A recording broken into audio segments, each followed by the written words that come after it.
Hello student, good morning.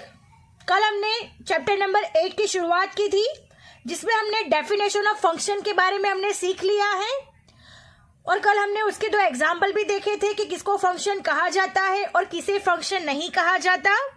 आज एक बार और हम रिपीट कर लेते हैं। If A and B are any two empty sets and each element of set A is related with one and only one element of set B by some rule or correspondence F, then F is called a function from A to B. Understand? ये हम सीख चुके हैं। अब हमें आज क्या करना है? आज हम नया पॉइंट सीखने वाले हैं। नया पॉइंट है domain, codomain and range of a function. So students, domain किसको कहा जाता है, कोडोमेन किसे कहा जाता है and range of a function ये किसे कहा जाता है, ये आज हम सीखने वाले हैं। सो look at here students, listen it carefully. We know that function is a unique relationship between the elements of two different non-empty sets. Right? हमें पता है कि function एक यूनिक रिलेशनशिप है दो अलग अलग नॉन एम्प्टी सेट्स के बीच में। A unique image for element of set A is obtained in set B. Understand? Then the set A is called a domain and set B is called codomain. A set of images or functional values of all the elements of set A is called range of the function. So students, अब हम इसे particularly सीखेंगे कि domain किसे कहा जाता है, codomain और रेंज किसे कहा जाता है। अभी हमने क्या डिस्कस किया? तो ये डिस्कस किया कि the set A is called domain and set B is called codomain और a set of image or functional values of all the elements of set A is called range of a function. So student, look at here. सबसे पहले हम domain, codomain and range of a function इसके बारे में हम सीखेंगे। If f is function from A to B, then domain of a function set A of elements x is called domain of a function f. It is denoted by df. It means domain function. Next है codomain of a function set B of elements y is called codomain of a function f. Understand? Domain, codomain and next है range of a function. Next है range of a function, a set of image और functional values y और fx of all the elements x of a set A is called range of a function f. It is denoted by rf. In codomain there can be such elements which are not in the image of element of domain of a function. So students, range किसको कहा जाएगा? तो अ set of image और functional values y और fx of all the elements x of set A is called range of a function f। इसको denoted कैसे किया जाता है? तो rf से, और रेंज को दूसरे हिसाब से दूसरा भी कुछ कहा जाता है। रेंज इज कोडोमेन इटसेल्फ और subset of codomain. So let us start. सबसे पहले हम इसका एक एग्जाम्पल देख लेते हैं कि डोमेन, कोडोमेन और रेंज किसे कहा जाता है। वो एग्जाम्पल को समझ लेंगे तब हमें अच्छे से पता चल जाएगा कि डोमेन, कोडोमेन और रेंज एक्चुअली में किसे कहा जाता है। अंडरस्टैंड? सो हम एग्जाम्पल लेते हैं। Now look at here student, example of codomain, domain and range. सबसे पहले क्वेश्चन है obtain domain, codomain and range. सबसे पहले हमें क्या फाइंड करना है? डोमेन, कोडोमेन एंड रेंज, इन तीनों को फाइंड करना है। तो हम इसका एक एग्जांपल ले लेते हैं। f belongs to a function, इसे क्या कहा जाता है? Function from a to b, function from a to b where a is equal to हमारे पास -1 0 1, b है हमारे पास 1 2 3 4 5 6 7, ये b है। A is equal to -1 0 1, B is equal to 1 2 3 4 5 6 7 और फंक्शन है fx इज इक्वल टू हमारे पास 2x + 5 और यहाँ पे दिया गया है x बिलोंग्स टू a। अब यहाँ पे हमें domain, codomain and range find करना है। तो सबसे पहले जो सेट a है वहाँ पे यहाँ पे दिया हुआ है x बिलोंग्स टू a, यानी ये फंक्शन में हमें a का वैल्यू रखना है। सो स्टूडेंट हमारा डोमेन क्या हो गया, a हो गया। तो अब हम यहाँ पे लिखते हैं here domain a is equal to, जिसको हम df लिखते हैं, आगे हमने अभी सीखा है df is equal to -1 0 and 1। और दूसरा है कोडोमेन, ये b हमारे लिए क्या हो गया, codomain. So codomain b is equal to 1 2 3 4 5 6 and 7। So हमने डोमेन और कोडोमेन दोनों ही फाइंड कर लिए हैं। अब हमें रेंज फाइंड करनी है।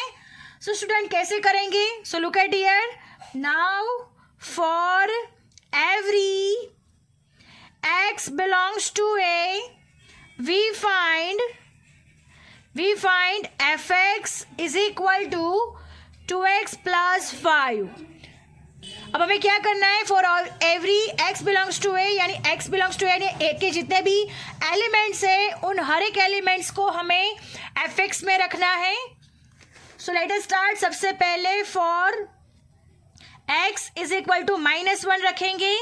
सो 2 × -1 + 5, 2 1 2 -2 + 5 यानी आंसर आएगा 3। नेक्स्ट है for x is equal to 0 is equal to 2 × 0 + 5, 2 0 0, 0 + 5 यानी 5 हो जाएगा।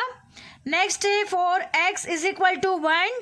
सो स्टूडेंट 2 × 1 + 5, 2 1 2 + 5 यानी 7 हो जाएगा।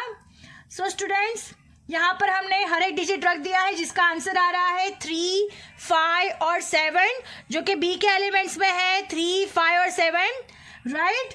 सो स्टूडेंट्स अब हम यहाँ पे लिखेंगे रेंज, ये 3 5 और 7 ये हमारे लिए क्या हो गया, रेंज ऑफ द फंक्शन हो गया। क्या हो गया, range of the function rf is equal to, range of the function rf is equal to f into -1 f into 0 f1 bracket में आंसर आ रहा है 3 5 एंड 7।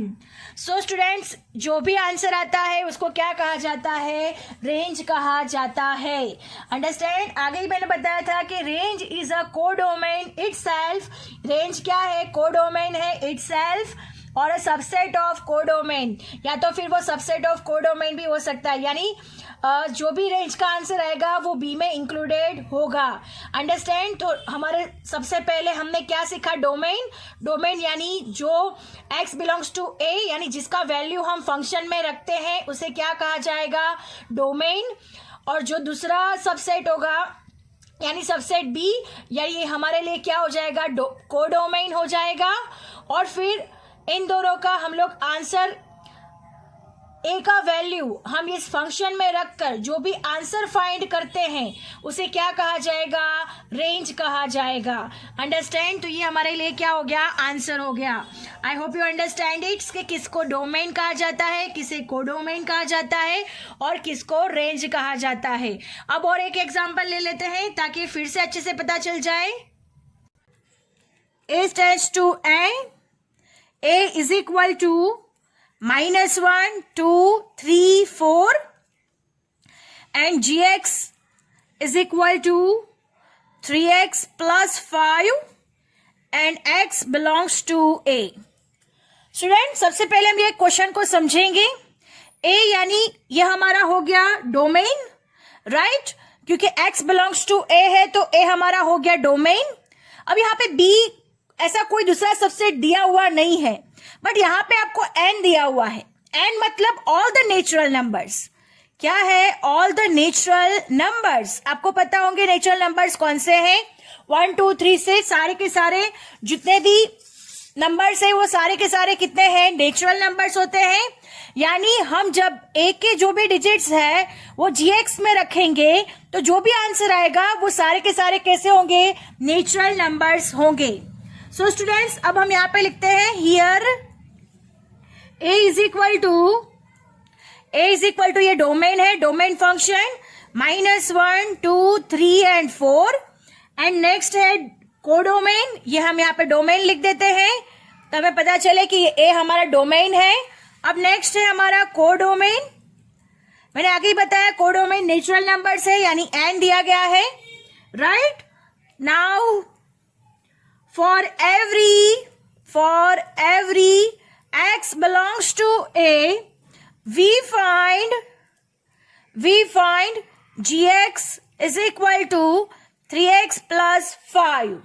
अब हम क्या करेंगे, for x is equal to सबसे पहले -1 रखेंगे, -1 इज इक्वल टू 3 - 1 प्लस 5, 3 1 जा 3 -3 प्लस 5 प्लस माइनस माइनस 5 में से 3 जाएगा तो आंसर आएगा 2, जो कि बिगेस्ट साइन प्लस की है, 5 बिगर है तो आंसर आएगा 2।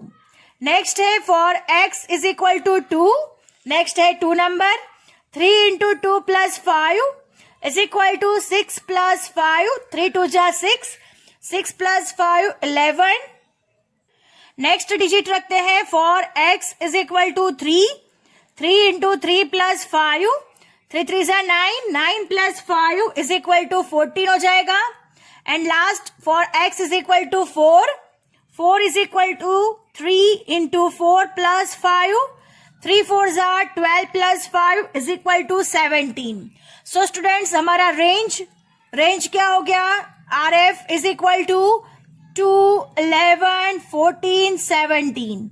अंडरस्टैंड, तो आपको पता चल गया होगा कि डोमेन, कोडोमेन और रेंज किसे कहा जाता है। अंडरस्टैंड, अब यहां पे आंसर लिख देते हैं, range of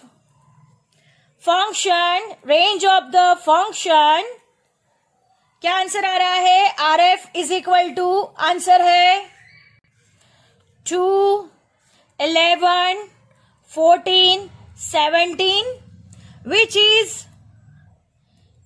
is subset of codomain। Understand? Which is a subset of codomain because हमारा codomain क्या था, नेचुरल नंबर्स था और ये सारे के सारे नेचुरल नंबर्स है, तो range is a subset of codomain. Understand, यानी रेंज के जो भी आंसर आया है वो किसका सबसेट है, कोडोमेन का है। अंडरस्टैंड। सो स्टूडेंट सबसे पहला ए सबसेट डोमेन होता है, देन नेक्स्ट कोडोमेन होता है और फिर डोमेन का जो भी सबसेट के अंदर जो भी डिजिट्स होते हैं वो हम किसी भी फंक्शन में अप्लाई करते हैं और अप्लाई करने के बाद जो भी आंसर आता है उसे क्या कहा जाता है, रेंज कहा जाता है। Understand. Now our lecture is over here. I hope you understand it very well. आपको समझ में आ गया होगा कि कोडोमेन, डोमेन और रेंज किसे कहा जाता है। कल फिर मिलेंगे। Thank you students.